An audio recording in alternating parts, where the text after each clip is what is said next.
Alright, what's good everybody? Welcome back. Now, I'm not gonna lie, this is one of those videos that I never saw myself doing. When I was growing up, I was one of the biggest Derrick Rose fans. I wanted to be just like him. Now, of course, like most of his fans, I didn't have the ability to jump out of the gym. And honestly, I didn't have the skill, but I had the dream. And I believe that that is the case for most Derrick Rose fans across the world, even the phony ones. I made a video a while back exposing all the fake Derrick Rose fans across the world. It has over 1,000 comments of fake fans trying to plead their innocence. So make sure y'all go check that out after this video. But like I said, Derrick Rose gave his fans a sense of hope. When he was dominating on the court, we felt like we were accomplishing something. But on the other side of things, when he was going through his injuries, we felt this pain too. But let's stick to the good old days, the 2011 MVP season. During this time, Derrick Rose really evolved the point guard position. It wasn't until after him that we started seeing a new wave of point guards that could jump out of the gym. And when he won the MVP award, he was starting to become the face of the NBA. Everyone loved Derrick Rose. How could you not? I mean, he was a humble dude who came from a poverty-stricken neighborhood. Fans across the world were inspired by his story. But I hate to be the one to say this, but someone has to do it. I know he had a lot of accomplishments, but there is no way Derrick Rose should have won that MVP. And throughout this video, I am going to be explaining why. But real quick before we get started, for all my new subscribers, make sure that you turn on the notification bell so that you will know whenever I upload. And follow me on my social medias too. I'm going to leave the links down in the description. But enough of all that talking, let's get back into this video.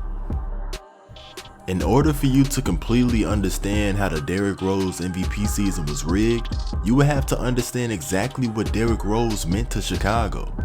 Even when he was a kid, being the best point guard in the nation, but coming from one of the worst neighborhoods in the country. He gave the youth a sense of hope, because if he can do it, anyone can do it. And the fact that he got a full ride scholarship to Memphis. He only stayed for 1 year, but I guarantee you he sparked the brain of a lot of young kids. I'm probably getting a little too deep here, so let's move on to what matters the most. We all know about how the Chicago Bulls dominated the 90s. With Michael Jordan leaving his legacy, it made the Bulls the most talked about team in all sports. But after that era, they went through a drought. It got to the point where they couldn't even make it to the playoffs. They needed some help, and Derrick Rose was the savior. He was the #1 overall pick in the 2008 NBA draft, and he made an immediate impact his rookie season. He was averaging 17 points and 6 assists. And the year after that, he brought his numbers up to 21 points, but nothing could have prepared us for his third year in the league. The 2010 through 2011 season, also known as the MVP year, there were two key events that happened that had the NBA so excited to watch at the time. The first thing that happened was when LeBron James left Cleveland to play in Miami. I'm going to take my talents to South Beach and join the Miami Heat. Miami Heat. That was the conclusion you woke up with this morning. That was the conclusion I woke up with this morning. After LeBron James made this decision, he went from being the chosen one to the most hated player in sports almost overnight. Everybody was burning his jerseys. It's a shame how quickly they turn on you. But the next major event was when Derrick Rose stated that he wanted to be the MVP. The way I look at it within myself, why not? Why can't I be the MVP of the league? Why can't I be the best player in the league? I don't see why. Why can't I do that? This interview became an instant classic because he really spoke it into existence.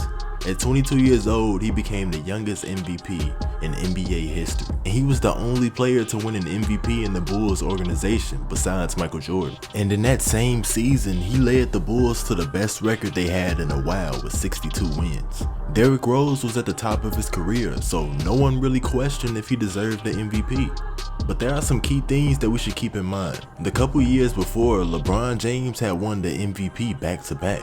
And if you compare his stats to Derrick Rose, then he should have won for a third time.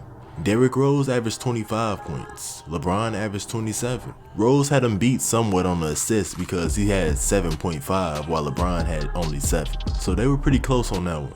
But LeBron had him beat on the boards with 8 rebounds a game while D Rose only averaged 4. The numbers don't lie.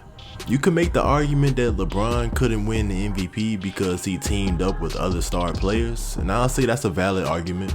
But in reality, it's only 2 reasons that I could think that the NBA gave D Rose the MVP over LeBron. The first reason is because it was a good money decision. Just think about it. You know, regardless of where LeBron goes, he is going to generate money. Even if he was the most hated player in the league, people are still going to buy his jerseys, his shoes, and they're still going to come and see him play. If you give the MVP to Derrick Rose, it just generates even more money for the NBA. Chicago is a very profitable market, and they were able to start campaigns like See Red. It created the Bulls as the hero of the league, who was finally going to defeat the villain, which is LeBron. Of course, we know that was an impossible task to do for most teams, but it made the NBA much more exciting to watch.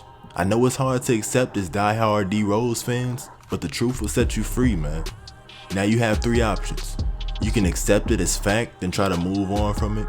You could debate about it down in the comments section. Or you could just act like this video never happened and never question the fact that D Rose won the MVP. Because that's what I'm gonna do. But that wraps up this video. Let me know what y'all think down in the comments section, and I'm gonna catch y'all on the next video. Peace. I'm a East Atlanta nigga, get what's going on. I'm claiming 6 on them niggas, yeah, I'm in my zone. I'm steady smoking on excited, so my mind is gone. I'm always calling out for help, but yeah, I'm all alone. I gotta put my fucking feeling in this microphone. Just know I do this on the daily, and them hoes been calling lately, but I'm straight, cause a nigga kinda fooling. I don't need them on my plate, I hope you stay up out my way. Yeah, this my state of mind, my nigga.